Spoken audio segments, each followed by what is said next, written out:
Gentleman from New Jersey. Mr. Speaker, I yield 5 minutes to the gentleman from Colorado, member of the Resources Committee, Mr. Mark Udall.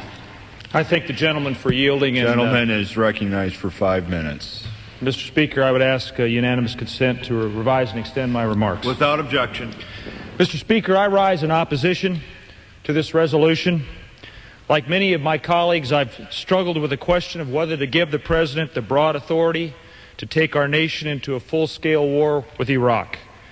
I've also struggled with the question of how to support the President's objectives and also keep faith with my oath to uphold the Constitution.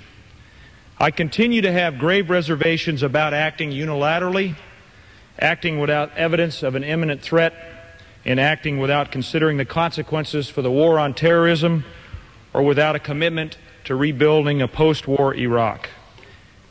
In my opinion, the resolution we are considering today would give the President authority to act without adequately addressing these crucial questions. Congress has a solemn responsibility to join with the President in determining whether any path to war will be short or long, who will be on that path with us, and ultimately what kind of war we intend to wage. This resolution doesn't allow Congress to answer these important questions. Instead, the resolution gives that power to one man, the President, and represents a dangerous erosion of congressional power and responsibility. That is why it should be defeated unless it is amended. Absent new evidence that Saddam Hussein poses an imminent threat to our national security, I believe we should only go to war against Iraq as a part of a broad international coalition authorized by the United Nations. This is important not only to secure the peace and manage the costly and difficult nation building that must follow, but also to avoid compromising our efforts to combat global terrorism, particularly in the Islamic world. As a last resort, it may be necessary for American military forces to act without the support of the United Nations Security Council. But before we do so, I believe the President should come to Congress for a separate authorization. That's what the amendment I offered to the Rules Committee called for.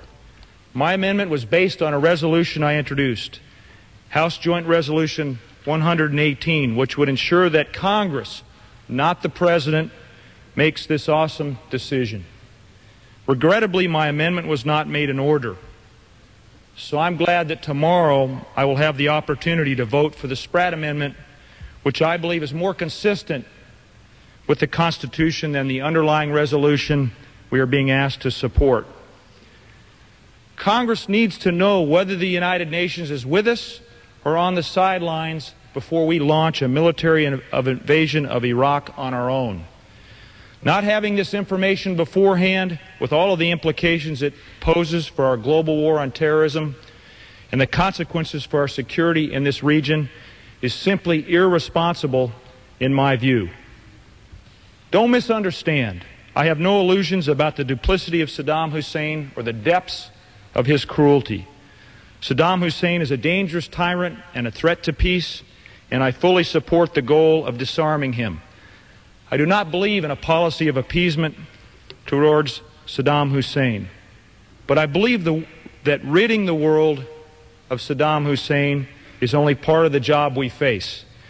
We have to remove Saddam Hussein's threat in the context of broader security goals, including crippling al-Qaeda and sustaining and building important global relationships we need for the war against terrorism and for solving other critical global problems.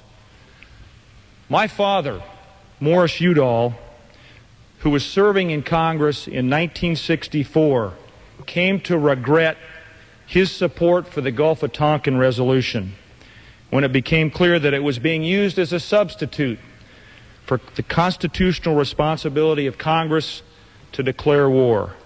I fear that this Congress, a generation later, is poised to make a similar mistake. To avoid that, we need to reject this resolution.